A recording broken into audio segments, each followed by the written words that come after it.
Saya percaya bahwa pembelajaran yang baik adalah pembelajaran yang mampu menyesuaikan dengan perubahan zaman. Pembelajaran yang mampu beradaptasi, pembelajaran yang dinamis, menyesuaikan sesuai dengan kebutuhan anak.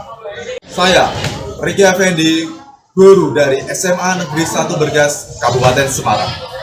Pada kesempatan kali ini, saya akan berbagi praktik baik tentang pembelajaran berdiferensiasi. Pembelajaran berdiferensiasi adalah suatu keputusan yang masuk akal agar anak-anak kita mampu belajar dengan optimal sesuai dengan kebutuhan belajar anak, sesuai dengan bakat minat anak, dan sesuai dengan profil belajar dari anak tersebut. Pada pembelajaran berdiferensiasi ini, saya mengangkat tema pembelajaran asik, di mana asik adalah singkatan dari adaptif, stimulatif, inovatif, dan juga kolaboratif.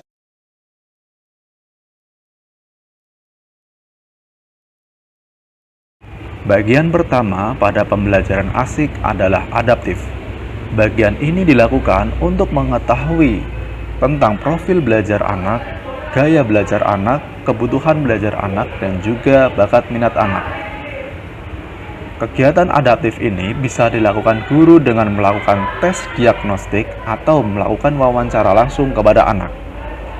Bagian ini sangat penting karena sebagai landasan untuk mengembangkan pembelajaran yang berdiferensiasi sesuai dengan kebutuhan anak. Kamu lebih suka membaca, menulis, atau menggambar?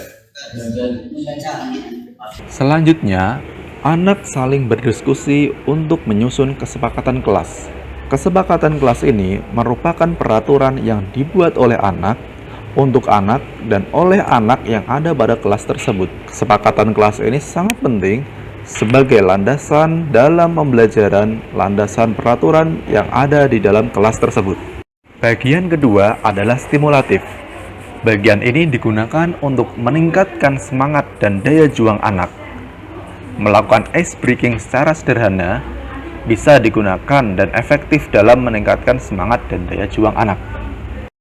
Kemudian, bagi anak yang suka memainkan gawe atau gadget mereka, bisa dikenalkan dengan platform Rumah Belajar Kemdikbud sebagai stimulus tentang materi dan juga pembelajaran yang akan mereka pelajari. Pada Rumah Belajar Kemdikbud juga terdapat laboratorium maya untuk memfasilitasi anak-anak dengan psikomotorik tinggi dalam melakukan percobaan langsung. Pada bagian 3 adalah inovatif. Di sini saya melakukan pembelajaran diferensiasi konten dan diferensiasi produk menggunakan pop-up book.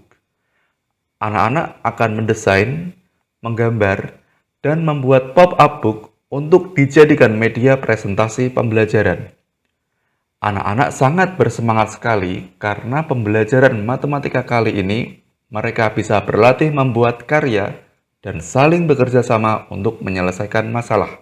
Ini merupakan salah satu pembelajaran yang mengakomodasi gaya belajar visual, gaya belajar audio, serta bakat minat anak dalam menggambar dan mendesain media belajar. Kemudian saya melakukan penguatan atau scaffolding dengan cara mengajak beberapa anak bermain monopoli matematika. Berikut merupakan penjelasan tentang monopoli matematika. Kita akan belajar sambil bermain. Di sini kami akan bermain monopoli yang bertemakan Color of Jawa Tengah. Dalam kotak monopoli biasanya terdapat berbagai negara, tetapi pada kotak di monopoli kali ini terdiri dari berbagai kota yang ada di Jawa Tengah. Beda yang berupa pakaian adat yang berasal dari Jawa Tengah.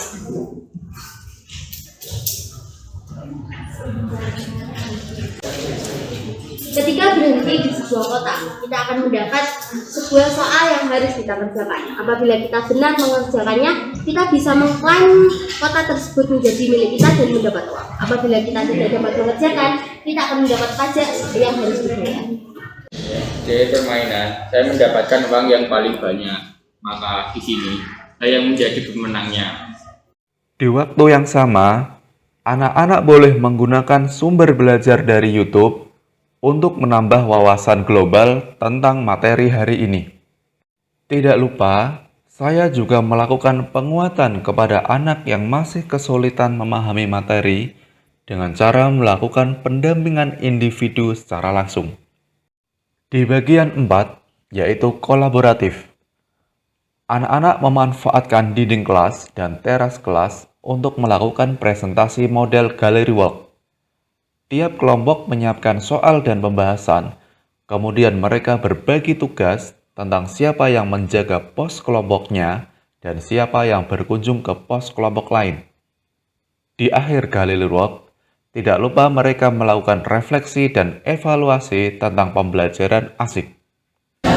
Setelah saya mengikuti pembelajaran dengan pendekatan asik, menurut saya matematika lebih menyenangkan dan lebih seru karena saya dapat berkesempatan ikut dengan galeri walk yang melatih kemampuan presentasi dan berkolaborasi. Demikian praktik baik yang saya bagikan untuk pembelajaran pada pagi hari ini. Semoga pembelajaran praktik baik ini bisa menjadi inspirasi untuk guru-guru hebat yang ada di seluruh Indonesia.